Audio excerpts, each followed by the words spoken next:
हमारे देश में आम लोगों की ज़िंदगी की कोई वैल्यू नहीं है, ज़ीरो वैल्यू है।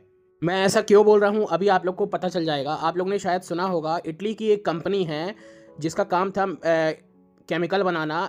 वो ऐसा केमिकल बनाती थी, जो अगर इंसान की बॉडी में एक बार चले जाए, तो वो कभी भी इंसान की बॉडी से बाहर नहीं आएगा, किडनी डैमेज करेगा, लंग्स डैमेज करेगा और कैंसर जैसी बीमारी पैदा करेगा। इटली की एक कंपनी का नाम है मैटनी कंपनी।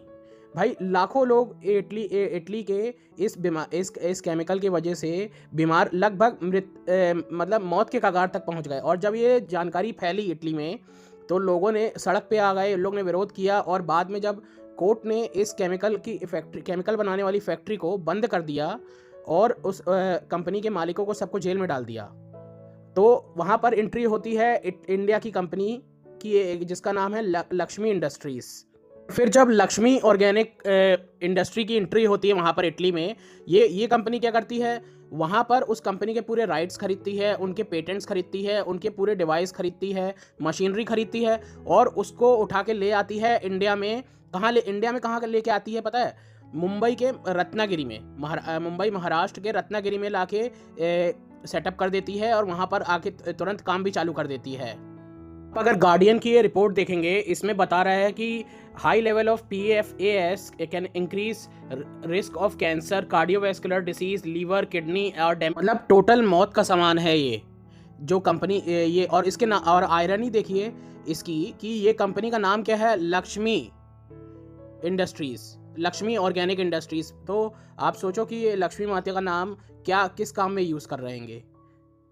आप IIT की ये रिपोर्ट देखिए, IIT मद्रास की। Contaminated water with high level of these chemicals found in dump sites, ground water, cookware waste, मतलब मिट्टी में और इंसानों के शरीर में और पानी में, मतलब हर जगह ये केमिकल मौत का सामान घूम रहा है। और आपको क्या लगता है कि ये चीज़ कोई नेता कुछ करेगा इसके लिए? भाई नेता क्यों करेगा कुछ? आप ये बताओ, क्या नरेंद्र मोदी और अमित शाह को ये बात पता नहीं होगी? उनको बिल्कुल पता होगी ये बात। पर वो लोग क्यों करेंगे कुछ?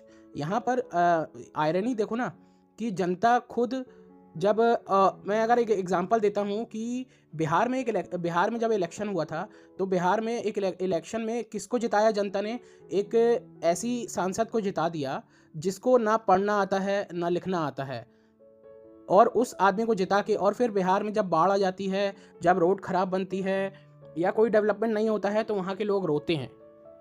आप खुद सोचिए कि आप के हाथ में पावर है और आप आप अपना ईमान 10 हज़ार रुपये में, एक 2 हज़ार रुपये में आप अपना ईमान बेच देते हैं। अभी फॉर एग्जांपल मैं मध्य प्रदेश की बात करूँ, लाडली बहना योजना में कितने कितने लाख रुपए लगे? 18 हज़ार करोड़ रुपए मतलब सरकार ने बस दे दिया वोट बैंक अपना मजबूत करने के लिए। तो सोचो कि आपके आपके आपके बच्चों के भविष्य के लिए, आपके आपके खुद के हेल्थ के लिए वो लोग क्यों सोचेंगे?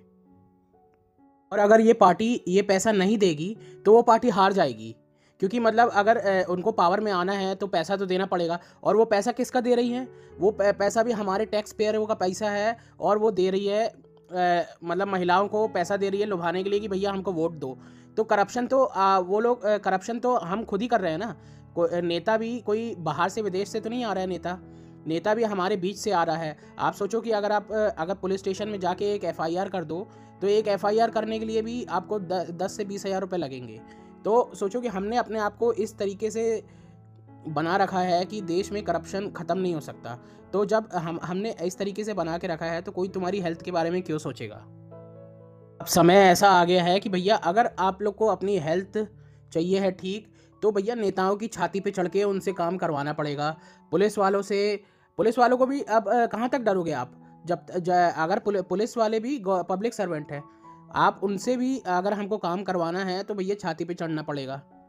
पर यह है कि हमारी मॉरल वैल्यू, हम आपकी आप इतने करप्ट हो, तो पुलिस वाले भी कहाँ से आ रहे हैं? पुलिस वाले भी तो जो आम नागरिक हैं, वही तो भर्ती हो रहे हैं पुलिस में। तो हमारी मॉरल वैल्यू इतनी घटिया है कि हम 2 हज़ार रुपये के लिए अपना ईमान बेच देते हैं। तो ऑब्वियसली जब वो इतने ये सब देख के आएंगे, तो वो जॉब में जाके तो यही करेंगे ना वो।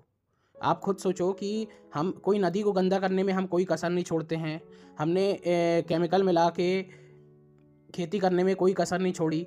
तो अब सोचो कि गवर्नमेंट भी क्यों करेगी जब हम खुद अपनी हमने खुद अपनी हेल्थ से कॉम्प्रोमाइज़ करी है, हमने खुद अपने एनवायरनमेंट की गला घोटा है, हमने खुद अपना पानी गंदा किया है, तो ये सब तो नेता नेता लोग क्यों ध्यान देंगे इस पे? भैया अगर देखो, अगर हमको अपने बच्चों का जीवन सुरक्षित करना है, तो हमको अपनी मॉरल वैल्यू को बढ़ाना पड़ेगा। अगर 10-10, 20-20 हज़ार रुपए के लिए अपना ईमान बेचते रहोगे तो यही होगा। और फिर रोते रहना बैठ के कि भैया कोई डेवलपमेंट नहीं हो रहा है, हेल्थ के लिए कोई काम नहीं हो रहा है, रोते रहो ऐसे बैठ के। वीडियो अच्छी लगी हो तो लाइक करना, शेयर करना और कमेंट्स में बताना कि अगर ये मुझे पता है अच्छी तरह कि कई लोग गालियाँ देंगे कि ये क्या बकवास कर रहे हो तुम। भाई एक बात ठंडे दिमाग से बैठ के सोचो, तब बताना कि सही बोल रहा हूँ कि गलत बोल रहा हूँ। क्योंकि तुमने ऐसे नेताओं को तुम जिताते हो जो गुंडे हैं, जो पढ़े लिखे नहीं हैं, जो जाति देख के तुम नेता को जिताओगे और जिनको मतलब पढ़ना नहीं आता, वो क्या डिसीज़न लेगा? भैया जनता में इतना पावर है कि वो कानून बदल सकती है, मतलब देश को मतलब जैसे चलाना है जनता वैसे चलाएगी। पर जनता के अंदर अगर चलाने की मंशा होनी चाहिए। तुम अपने मॉरल वैल्यू को अपनी आदतों अपने आप को इतना भ्रष्ट कर लोगे तो कोई काम नहीं करेगा तुम्हारे लिए। वीडियो को लाइक करना, शेयर करना और अगर अपने बच्चों का भविष्य अच्छा करना चाहते हो तो भैया इस कंपनी का बंद होना बहुत ज़रूरी है। कमेंट्स करके बताना आप लोगों को क्या लगता है, मैंने जो भी बात बोला है क्या वो सच है कि नहीं। अपनी राय ज़रूर देना और शेयर करना इस वीडियो को।